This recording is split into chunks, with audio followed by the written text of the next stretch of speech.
Good morning students. कल हमने class 10 science में इलेक्ट्रिसिटी चैप्टर 12 में ओम्स लॉ के बारे में पढ़ा। उम्मीद है वो आपको समझ आ गया होगा और आपने रिवाइज भी कर लिया होगा। आज हम उन फैक्टर्स के बारे में पढ़ेंगे जिन पर resistance of a conductor depend करता है। तो डियर स्टूडेंट्स, 4 फैक्टर्स होते हैं जिनके ऊपर resistance of a conductor depends करता है। तो आज हमारा टॉपिक है factors on which resistance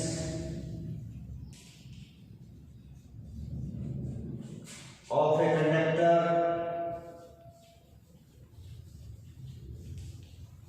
depends।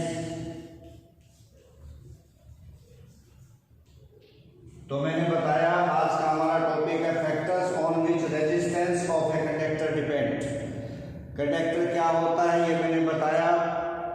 Conductor, semi conductor, insulator के बारे में मैं आपको बता चुका हूँ। ये वो मटेरियल है, कंडक्टर वो मटेरियल होता है जिसके अंदर से इलेक्ट्रिक करंट बहुत इजीली पास हो जाता है, उसमें रेजिस्टेंस ना के बराबर होता है। चलो आज हम पढ़ेंगे सबसे पहला ये 4 फैक्टर्स होते हैं। इसमें सबसे पहला फैक्टर होता है कि resistance is directly proportional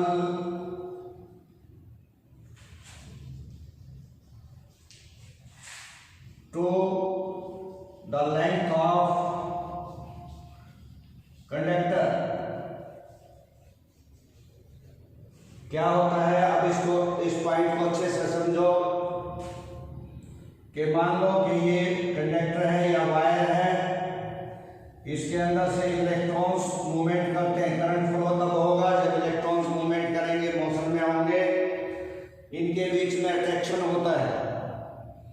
attraction की वजह से कोलाइड करते हैं, तो जितना लंबा ये चलेंगे उतना ही ज्यादा कोलिजन होगा, और जितना ज्यादा कोलिजन होगा उतना ही ज्यादा रेजिस्टेंस होगा। या इसको एक और तरीके से समझ लो, मान लो कि आपको लॉन्ग ड्राइव पे जाना है, मान लो आपको लॉन्ग ड्राइव पे जाना है, इलेक्ट्रॉन्स को आप गाड़ियां समझ लीजिए और बहुत दूर जाना है, तो जितना दूर जाओगे उतने ज्यादा एक्सीडेंट्स होने की संभावनाएं बढ़ जाती है।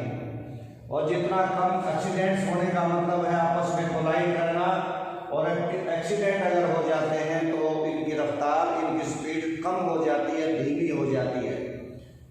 तो जितना लंबा जाओगे उतना रेजिस्टेंस बढ़ेगा, अवरोध बढ़ेगा, और जितना कम डिस्टेंस तय करोगे उतना कम होगा। तो इसका मतलब क्या हुआ कि resistance is directly proportional to length of conductor. पहला पॉइंट। दूसरा पॉइंट, रेजिस्टेंस इज, मैं सिंबॉलिकली लिख रहा हूं, inversely proportional to the area of conductor. जितना मोटा मटेरियल होगा उतना ही रेजिस्टेंस कम होगा। इनवर्सली का मतलब है कि एक चीज बढ़ती है तो दूसरी चीज घट जाती है। मान लो एरिया बढ़ता है तो रेजिस्टेंस कम होगा, एरिया घटता है तो रेजिस्टेंस ज्यादा होगा। जितनी मोटी वायर होगी उसमें रेजिस्टेंस कम होगा। अब इसको यूं समझ लो कि मान लो एक चौड़ा रोड है, उसमें इलेक्ट्रॉन्स मूवमेंट करते हैं तो उनको काफी स्पेस मिलता है मूवमेंट करने के लिए, इसलिए कोलिजन की संभावना कम हो जाती है।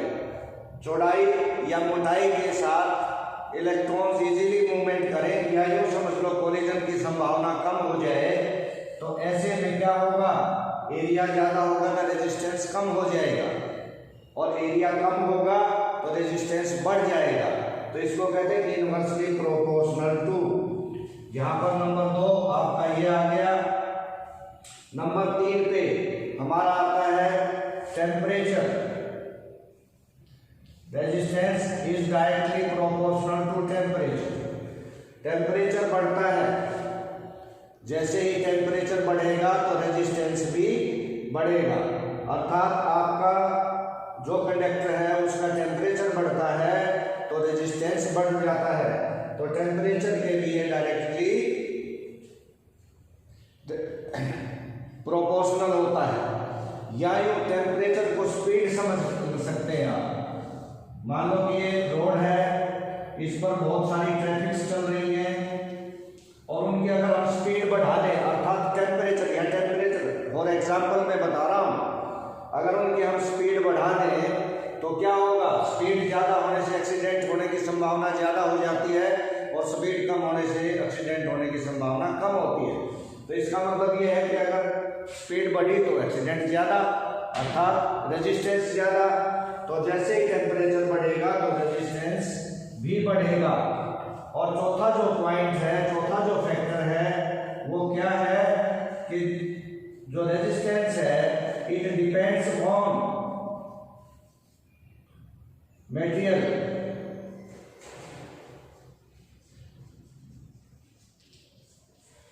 अगर जैसा भी कंडक्टर होगा, जैसा भी मटेरियल होगा, वैसा ही रेजिस्टेंस होगा। For example silver is the best conductor of electricity और to pass through it electric current. तो हम घरों में जो वायरिंग या कहीं भी वायरिंग करते हैं तो कॉपर वायर का यूज करते हैं। सेकेंडली सबसे पहले सिल्वर वायर होता है, नंबर 2 पे कॉपर वायर होता है। मैं पहले भी बता चुका हूँ कि सिल्वर वायर और कॉपर वायर में क्या फर्क है। अगर ये बेचते हैं तो गुड़ को क्यों लेते हैं? Number 1 silver wire is very costly, बहुत महंगा होता है। नंबर 2 वेरी सॉफ्ट, 2-4 बार अगर उसको हम तोड़े मरोड़े तो ब्रेक हो जाएगा, ये टूट जाएगा।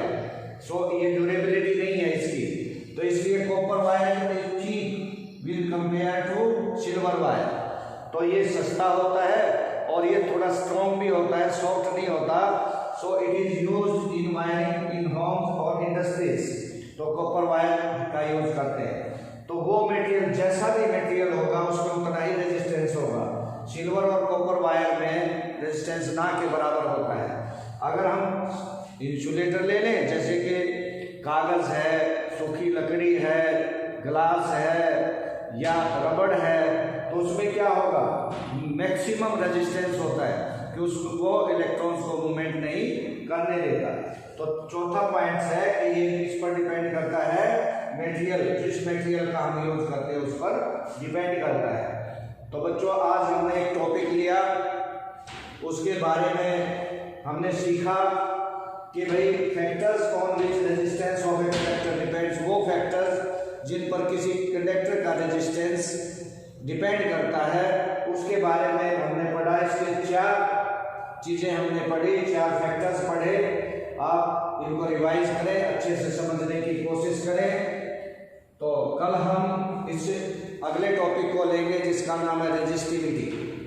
रेजिस्टिविटी जो इससे बिलोंग करता है, इससे बिलोंग करता है, उस विषय में हम कल आपको बताएंगे। Thank you, have a nice day.